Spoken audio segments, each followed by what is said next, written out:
And we're back, Seven Rivers Racing on KQEG, LOC Dan Diker. We are going to get it going here in just a couple of nights. The Crosse Fairgrounds Speedway practice going on as we speak until 7:30 tonight. And here on April 23rd, it's time to put the rubber to the pavement, open the track up, and get it going for 2011. The track promoter has been there for many years. He's brought you a fantastic show, or has tried to. He deals with Mother Nature quite a bit as well, as he did last weekend. The track promoter for the Crosse Fairgrounds Speedway, Chuck Deery. Chuck, it's great to have you on the program. Thank you. Thanks for having me. I appreciate it. First off, before we get into all the stuff I have written down here, there was a big firing at the La Crosse Fairgrounds Speedway last Saturday. Explain to our listeners who got canned. Well, you know, we're in the fun business, and on February 2nd, we sent out a press release that the Speedway groundhog had predicted an early spring, and with the snow last Saturday, we have had to fire the groundhog, and he may get his job back. We'll see what the weather does for this night's, the Saturday night's opening event. Well, Matt Panur from Dell said they already hired him. Shot me an email about a day later, so yeah, the big firing was the groundhog. The Deery name in auto racing, from here to Rockford, with your mother, your father, the McCarnes family, has brought entertainment at a family value, and I've talked to you for, what, 6-7 years now, and every time we have a conversation, the word family is in there with Chuck Deery. What a job the Deery name has brought to this entire area for auto racing. Well, thank you for that, and you know, I've had some excellent teachers through my parents and through John McCarnes and through other racetrack promoters, where we meet in the off season and we share our ideas, like all sports do, and auto racing is no different than that. And from there, all Crosse Fairgrounds Speedway is a summation of ideas and suggestions from other racetracks, and that we apply. And sometimes it works, sometimes it doesn't. But ultimately, the product is outstanding, and a lot of that accolades really go to the other racetracks that have tried the stuff, and we've just essentially copied it and made it work for us. One of those things that has been tried, from what I understand, that I've seen come in true fashion at La Crosse, is the trailer race, which I understand you saw a trailer race footage from Europe someplace back in 1984, and you are the originator of the trailer race as we know it today? Well, actually, I went to school in England for a semester when I was in college, and before I left, I was going to travel through Europe, and I tried to hit all the racetracks I could. You know, racing's in my blood. And they had what they call caravan races, and it was similar to the trailer race. And then in 1984, my brother and I were putting together the schedule for Rockford Speedway, and said, well, let's give it a try. And my mom was very much opposed to it, but we still did it, and it's taken off across this country as well. So, you know, it's all about having fun. And again, we're just stealing ideas from, well, internationally stolen idea on this one, but it's fun. We've got our little bit of our twist to it as well, and letting the fans decide who wins, and you know, a trophy for the best display, and you know, and that theory goes through with all our events, not just the trailer race and novelty events and our regular racing. Is you know, just to bring a little bit more attention, and you know, life's tough out there, and we're in the fun business, and if you can escape for 2.5 hours and be part of it, then you know, our gates are open and we welcome you.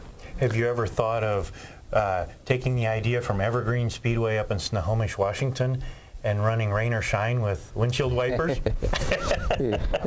Yes. Well, we've talked to Andy Giedel, I think was the promoter out there, and he has brought it up and stuff, but they get rain 70% of the time, and we get it 30% of the time. So I think it would be fun to do it, but you need a covered grandstand, so we'll have to wing that one.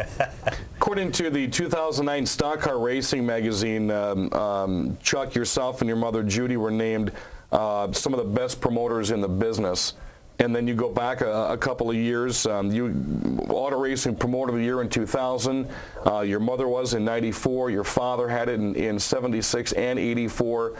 And you talk about racing running through your veins and through your blood. You have these awards that have been stacked up over the years. But again, as you and I have talked over the years, you're still learning. Oh, without a doubt. You know, in this industry, the product, you know, the unscripted drama of motorsports can't change. I mean, it is steak and potatoes. It is outstanding. But, you know, things change, cars change, people's attitudes change, technology change, and you just need to adapt to it. And receiving all those awards were very good, but on the same token, I have a network of fellow promoters that we talk all the time because similar problems, similar solutions, or similar ideas, and that's essentially where it all comes from. Is just how do you continue to have a high-level product and maintain it and still stay in business with these tough economic times. I noticed in June 2005 a study was conducted by the University of Wisconsin La Crosse that you had when you were talking marketing and the different strategies behind marketing. For some of the folks that don't realize the stuff that you do, whether it's in season or off season, you're not just there to make sure the races are run correctly and make sure the payout window is open and closed. There's so many other intricacies behind what you do at the raceway, and I read this entire report, and it was quite extensive. And again, those are some of the learning tools that you use on a year-to-year basis. Yeah, without a doubt. The state did a study at the track, and there's some university, UW La Crosse University has done some studies as well. So we're very excited about getting that information, and we are a drive-to destination, which puts us in the tourist industry in the state of Wisconsin. And all the states enjoy tourism dollars because they roll over so many times for the economy, and they wanted to see what what auto racing did, and so did the other marketing strategies as well. So. There's a lot of race fans in the upper Midwest, and we're just very fortunate to have one of the tracks that the race fans like going to.